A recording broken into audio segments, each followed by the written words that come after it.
Bismillahirrahmanirrahim. Assalamualaikum warahmatullahi wabarakatuh. Sebelumnya kita berdoa dulu. A'udzubillahi minasyaitonirrajim. Bismillahirrahmanirrahim.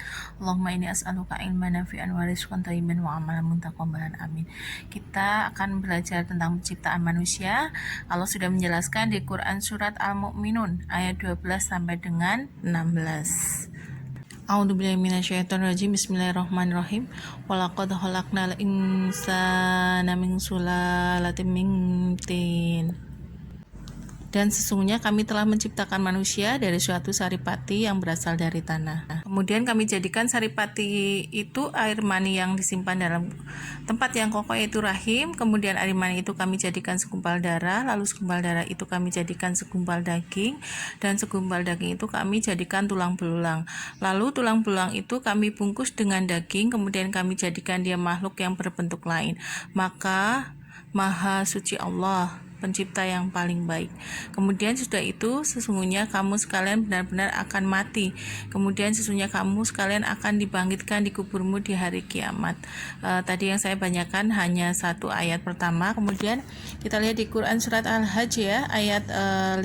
Maka sesungguhnya kami telah menjadikan kalian dari tanah, kemudian dari setetes mani, kemudian dari segumpal darah, kemudian dari segumpal daging yang sempurna kejadiannya, berbentuk dan yang tidak sempurna bentuknya. Jadi di sini kita lihat bagaimana Allah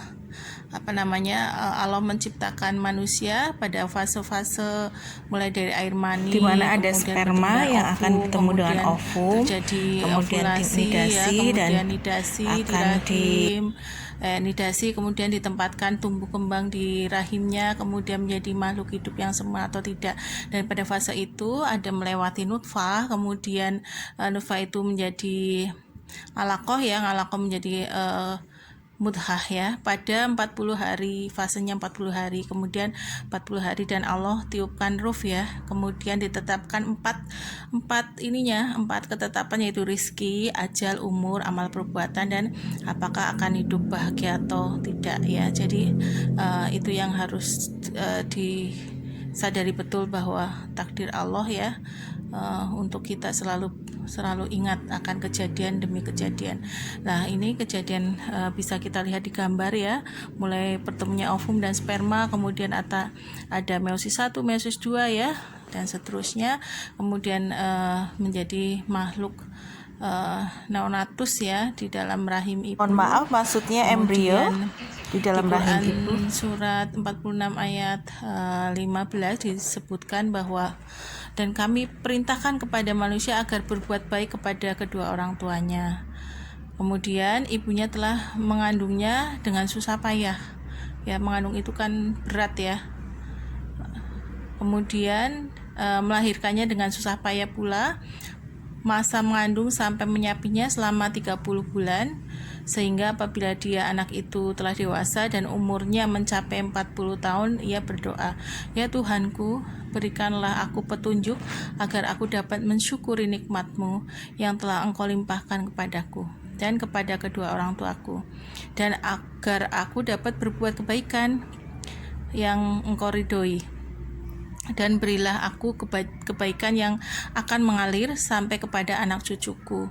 Sesungguhnya aku bertobat kepada Engkau dan sungguh aku termasuk orang yang muslim." Jadi keharusan kita untuk menjaga kedua orang tua kita, bersyukur kepada orang tua ya, karena terutama ibu ya, ibumu dan ayahmu, kata Rasulullah.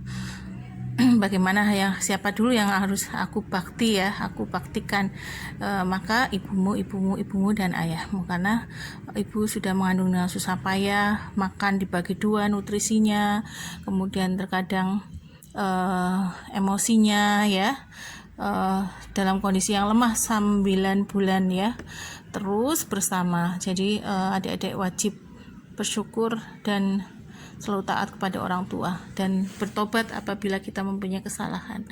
Kemudian selanjutnya kita lihat tentang bagaimana lelahnya seorang ibu setelah melahirkan, setelah hamil kemudian melahirkan, ada tugas selanjutnya yaitu menyusui. Di sini Allah memerintahkan untuk menyusukan anaknya selama 2 tahun penuh, yaitu bagi yang ingin menyempurnakan penyusuannya. Tapi kalau tidak, maka boleh boleh dialihkan kepada orang lain dengan bayaran atau imbalan yang baik. Dan ketika nanti ada ibu susuan, maka apabila punya anak juga saudara sesusuan harus dikenalkan ya, karena takutnya nanti saudara persusuannya adalah berbeda jenis